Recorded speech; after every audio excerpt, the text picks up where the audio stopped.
Hi guys, welcome back to our channel కుంభమిమ్న vlogs. So ఈరోజు వీడియోలో మనం చేసుకోబోయే రెసిపీ వచ్చేసి చికెన్ పకోడీ. ఫస్ట్ అయితే నేను బోన్లెస్ చికెన్ కొంచెం అయితే తీసుకున్నాను. అందులో మన టేస్ట్ దగ్గర కారం, పసుపు, ఉప్పు, అల్లం ఎల్లిగడ్డ పేస్ట్ అండ్ కొంచెం గరం మసాలా, ఒక 2 స్పూన్స్ కార్న్ఫ్లోర్, 2 స్పూన్స్ అయినా వేసుకోవచ్చు, 1 స్పూన్ అయినా వేసుకోవచ్చు. నేనైతే 1 స్పూన్ వేసుకున్నా.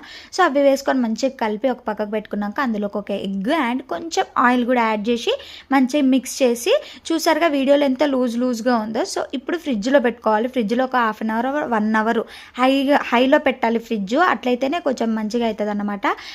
మొత్తం ఆ గ్రేవీ అంతా ముక్కకు పడుతుంది. ఇంకా స్టవ్ పైన ప్యాన్ పెట్టేసుకొని ఆయిల్ హీట్ అయినాక మనం ఫ్రిడ్జ్లో పెట్టుకున్న మిశ్రమాన్ని కూడా తీసుకొచ్చి ఈ ఆయిల్ హీట్ అయిందో లేదో ఒక ముక్క వేసి చూసుకొని ఇంకా మిగతాన్ని కూడా అలాగే వేసుకొని మంచిగా గోల్డెన్ బ్రౌన్ కలర్లోకి కొంచెం మంచిగా సిమ్లో పెట్టి కాల్చుకుంటే ఏంటి అంటే క్రిస్పీగా ఉంటాయి అండ్ కలర్ కూడా బాగుంటుంది అండ్ లోపల కూడా మంచిగా ఉడుకుతాయి అన్నమాట.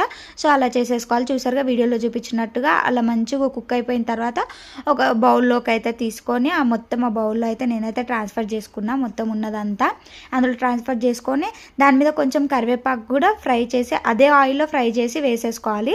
ఇంకా టేస్ట్ అంటారు, ఒక లెమన్ తీసుకొని ఒక ఆనియన్ కట్ చేసుకొని తింటే ఇంకా ఆ టేస్ట్ గురించి మనం చెప్పక్కర్లేదు. సూపర్ అంటే సూపర్ ఉంటుంది గైస్. ఒకసారి ట్రై చేయండి అండ్ లాంగ్ వీడియో కూడా పెట్టాను, వెళ్ళి తప్పకుండా చూసేయండి. వీడియో నచ్చితే ఏం చేయాలి, తప్పకుండా అందరూ సబ్స్క్రైబ్. Thank you.